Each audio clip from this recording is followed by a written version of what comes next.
name is Kathy. Thank you for viewing my channel, All My Love Kitchen.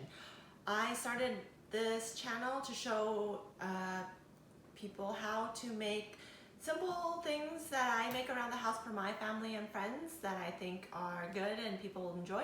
So that way you can make it yourself for your friends and family so everyone can enjoy it. Today what I'm making is Shokupan, which is a Japanese fluffy sandwich bread. I make this a lot for my kids because they love eating bread and for breakfast, which is like, some of them, sometimes they'll eat like bread with Nutella or with jam or with butter, and that's their breakfast because that's what they enjoy with a cup of milk. And it's simple and easy, and you could make a loaf and slice it up, put it in a bag and leave it for a couple days out. You don't even have to put it in the refrigerator. And well, my kids eat it all in like 2 or 3 days, and so then I make another loaf, and that just continues on. So this I will show you how to make. It's really simple. You'll need a mixer. If you don't have a mixer, you can still make it. It just takes a little bit more time. Maybe in another video I can show you how to make it without a mixer if you don't have one. But for my very first video, I'm going to do it the way I always do it, which is in this mixer. And then what you'll need is 350 grams of all-purpose flour. Now, I used to make it with bread flour, but I ran out of bread flour one day and decided just to make it with all-purpose. And so what I did instead, usually if it is, if you have bread flour, it's 320 grams of bread flour. But if you only have all-purpose, you'll need 350. So either 320 for bread or all-purpose is 350. I'll have it in the description below just in case. And then the rest of the ingredients are all the same. So that's like my easy conversion if you have one or the other type of flour. So 350 grams of all-purpose flour is what I have today for you. You'll need 15 grams of sugar, 6 grams of salt, 3 grams of instant yeast. Now, if you don't have instant yeast at home, usually in the stores I see a lot of like dry active yeast. You can do a conversion. If you have dry active yeast, I have 3 grams of instant yeast, and if you have dry active, you'll need 4 grams. And the only difference is dry active yeast, you need to activate it in water. So if you don't have instant yeast, which I have, because with instant yeast, I will just put it in here. But if you have dry active yeast, you'll put it in the water to kind of activate it, to hydrate it first, and then pour the water in with the flour, probably about 5 minutes later. Then what you'll need is 225 milliliters of warm water. Lukewarm, about 100 degrees Fahrenheit. I just feel it and see it's kind of warm. And then you pour that all in, and you... My bad. Don't start it with like the low mode of like 2 to stir. Don't do what I did. It was an accident right there. Okay, so what you'll do is turn on the mixer and you'll see it mixing until you see it incorporate all the way, and then we can add the butter. So it's mixing. Let me show you how it's mixing.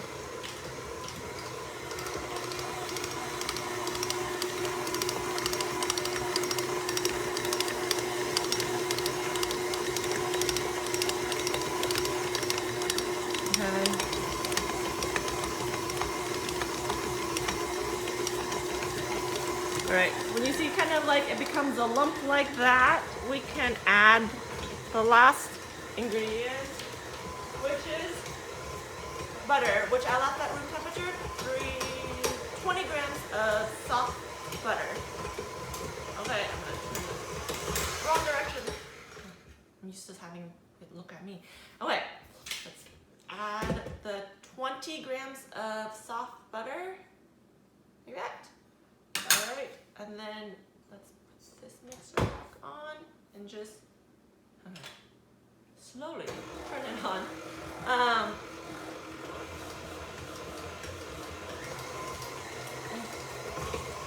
You want the butter to like be incorporated into your dough. So usually this is the time where I'm like making sure the butter is in there pretty good. Then I turn it up kind of high to kind of like beat it to give it that elasticity in the dough.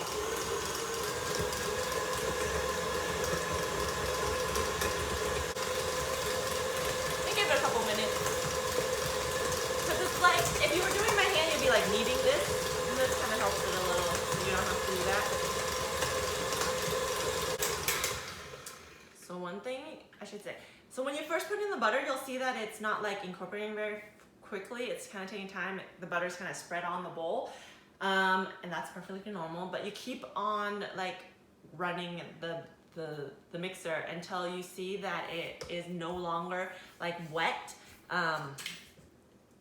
It will look doughy like this, and it's not gonna stick to you as much. So this is how it's supposed to look like right here with the dough. I don't know. Make sure you use the dough hook, okay? All right, so then what you can do after it looks pretty formed and like stuck together in a bowl like this, you can grab it out and kind of like push it like this a little. It kind of, to make it smooth, like so. It looks like a nice little ball of dough here. And then what we'll do is let it rest for 20 minutes.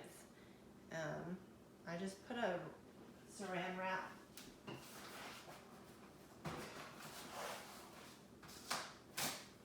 over the top of it so it doesn't dry out. You want a little bit saran wrap so it doesn't dry out.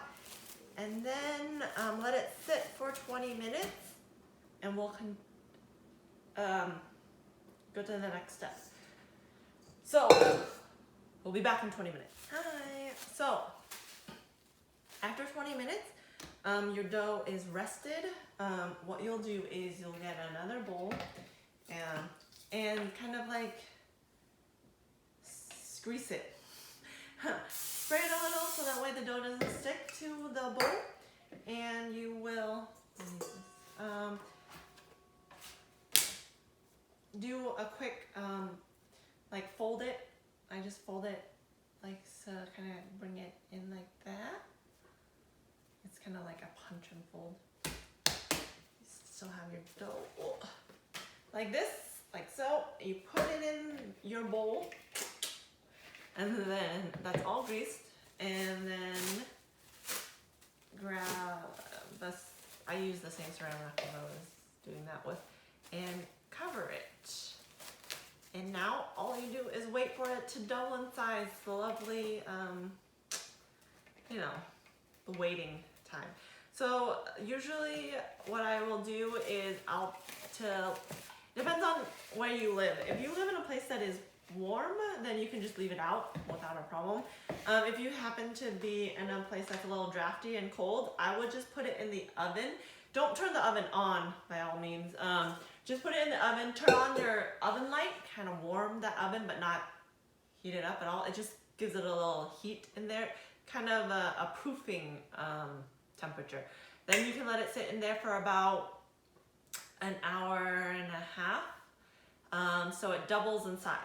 So I will put that in my oven with the light on and let it sit for an hour and a half, and then I'll come back, show you how it is, and we'll continue to the next step. All right, we'll be right back.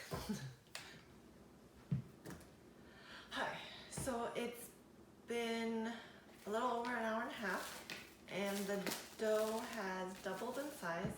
You can see that it's a lot bigger than it was when I first put it in. So after after it doubles in size, what you want to do is take it out and split it in half kind of evenly. So usually I would just get my balance and weigh it out, and then just so this is about 600 grams, so split it in half to be about 300 each, something around there. Kind of like to be evenish. Okay, so then after that, what you want to do is kind of pre-shape it. So pre-shaping is kind of, you want to make it like a rectangle type of shape. So I kind of just fold it until it kind of looks like a rectangle, like so. It doesn't have to be perfect. Pre-shaping is not about being perfect. It's just about, you know, getting it to be kind of the shape you want it to make your final shaping at the end. So like that, you know, kind of just like you have your dough, you kind of fold it like a piece of paper you're trying to tuck away in a way, like so. It's not, you don't have to be perfect. Try to get it about the same, because then later on, so we'll let it sit for, so there's a lot of waiting making bread. There's just one thing you have to be patient on. Either you have other things going on, or, you know, you just have a lot of time where you can just have a lot of like in between times. So let it sit for another 20 minutes after you pre-shape it. Just cover it with the saran wrap. Just I reuse the same saran wrap the whole process. So yeah, cover it for 20 minutes and then we'll do the next part. All right. Okay, so it's 20 minutes and we let the dough relax. So now we can shape it and put it into the mold, in the pan. So this is the pan that I have. It's a square rectangle pan, and it also has this lid. So then your bread is like a square when you cut it out. And I don't know about you, but my kids doesn't like the crust. And so cutting the crust is a lot easier than, you know, the normal sandwich bread that you buy in the store where there's a little muffin top thing. So it's not a straight line, and then it's just not as easy to cut. So with a pan like this, it's a lot easier. If you don't have a pan like this and you have just the normal pan that doesn't have a lid, what you could do is get like a pan. You get your loaf pan, and then you get a normal flat like cookie sheet, and you could use the cookie sheet as the lid. Make sure that you grease the pan and the lid, and then you can just like plop it on top. I think that would work too. But I can share the link of where I bought this pan on Amazon. It's just a lot easier sometimes. But anyways, your pre-shaped dough, what you'll do is now roll it out like so. It'll be like this long rectangle you roll out into, and then what you will do is just roll it out really long, and then just roll it, tuck it kind of like so. So then it's like a little, you're making a little roll type of thing, like that. And I do it twice. So I did one, like it looks like this, and then I turn it long way, and I roll it out again, like so, and then I tuck it in again. I just roll and push down a little, roll and push down a little, roll and push down a little, like so, and you have this little cute little roll, and you put it in the pan like that. And then you do the same thing with the other piece. Now you're probably wondering, why do I have to split it in two? Couldn't I just make it? Just makes it the shape just even. It makes the shape a lot more even in the pan, so then it's even out when you're baking it. It even evenly throughout the whole pan, like you get the same amount of dough pretty much that is distributed throughout, and so then it fits the pan perfectly. So like I said, again, turn it one more side, like that, like this, da da da da, and then one more time, roll it, continue on. I should make this like that, continue, and ta-da, another one, and just put it in the same direction you rolled it. Make sure that when you put it in the pan, they're both in the same direction. I'm not quite sure. I always do it that way, so that way when you cut, you know, since it's two pieces, eventually you have that little like part that they're not one. But if you put it in the same direction, you couldn't tell where it is, because it kind of all the like, you know, when you cut bread and you see all those little air holes and stuff in the bread, it is all in the same direction. So just make sure you put it in the same direction, and then so you'll have it like that, both here, and then more waiting. You're gonna cover it up like so, and just leave it. Again, you can put it in your oven with the light on if it's cold outside, or if your house is pretty well heated and it's a good temperature, you can just leave it on the counter and wait until, essentially what you want to wait until is that the dough is about 3 millimeters yay high on right before here in the pan. If you can see, that when that is once it gets that high, then we can plop it in the oven to bake. I would say that probably around 45 minutes, depending on how warm your house is, 45 minutes to an hour. You can probably start preheating your oven, because 400, depending on how fast your oven preheats, it might take a while. Because the thing is, once it gets to a certain height, it also starts to rise a lot faster. So you kind of want your oven to be ready to go when your bread is ready to go into. So just be aware of that. I would say about 45 minutes, preheat your oven, check on it, and then once your oven is ready to go at 400, you could stick it in, check and see if the height is good. If the height is good, stick it in and start baking for 25 minutes. The only other thing is, okay, I say 400. Actually, it's not 400. It's 392. I rounded it up, but make sure it's 392, not 400. Other things are. Why 392? Because when I was learning it, you know, in other countries they do Celsius, and it was 150 Celsius. When you do that conversion, it's 392. You could just round up to 400. I don't think there's much of a difference, but I say why not be different and just do 392, unless your oven doesn't do like specific numbers, which I think most oven does.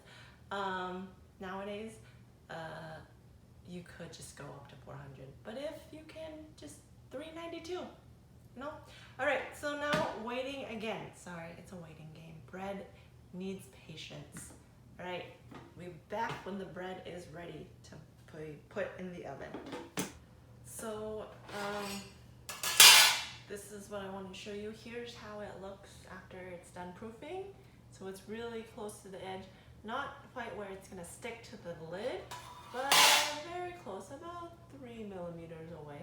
All right, so it'll look like that. And so what we'll do is, I already preheated the oven while I was waiting, and now we're gonna put the lid on like so, all good, and then we're gonna put it in the oven. Now, like I said, 392, and I'm gonna bake for, set a timer 25 minutes, and it started. So yeah, again, waiting again. I'll see you back in 25 minutes when this is all done. All right. Okay, it looks like it's time to take the bread out of the oven, so let's do it.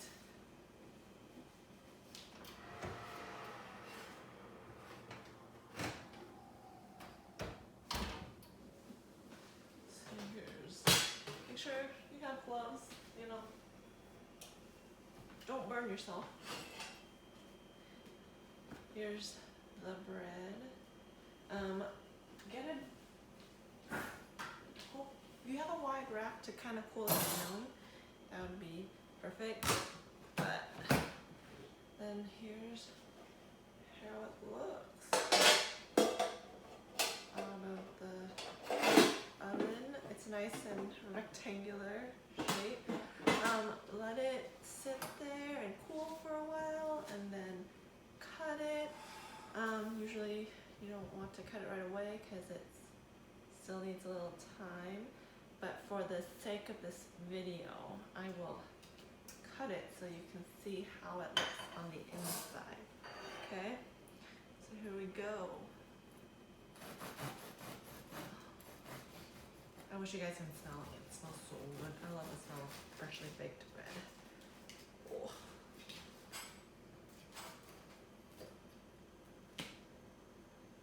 Here you go. The bread, here it is, inside all fluffy and soft. And if you like the crust, you can toast it a little longer if you want to get like that crispy crust. But if you're like my kids who just like the soft inside, it's perfect. So like you can slice it into your slices. I need a bread slicer because my slices are never even. Like, and it will be a lot easier when this is cool because right now it's really, really hot. You want to probably give it at least 5, 10, 15 minutes on the wired rack if you can, kind of cool it down, because if you don't, what will happen, as you can see after I cut it, what happens is it sinks. It will not sink if you let it cool down before you cut it. So I'm just gonna let that cool. But I have some butter here. My kids love eating bread and butter, and I love bread and butter too. To be honest, I would have to say I love butter, so anytime you give me some butter, I will eat it right away. Anyway, it is really good. Let's try this. Yep, it's very soft. See how it comes off really easy. So if the kids don't, someone you are making sandwiches for, or you guys are just eating bread and they don't like the crust, and it's like so easy, and you get that perfect square. Well, you can see the shape of the perfect square. So if you're making sandwiches, everything fit, like it's the perfect size for your cheese. You know, sliced cheese is just there. You don't have that extra little hump on usually sandwich breads that you kind of like, that part is missing a piece of cheese. This, the whole cheese fits on it. Great for sandwiches. And yeah, there is how you make this wonderful Shokupan fluffy sandwich bread. I hope you enjoyed this video. If you do, please like and subscribe my channel. And if you have any comments about what you would like me to make in other videos, please comment below. So thank you so much for watching, and see you next time. Bye.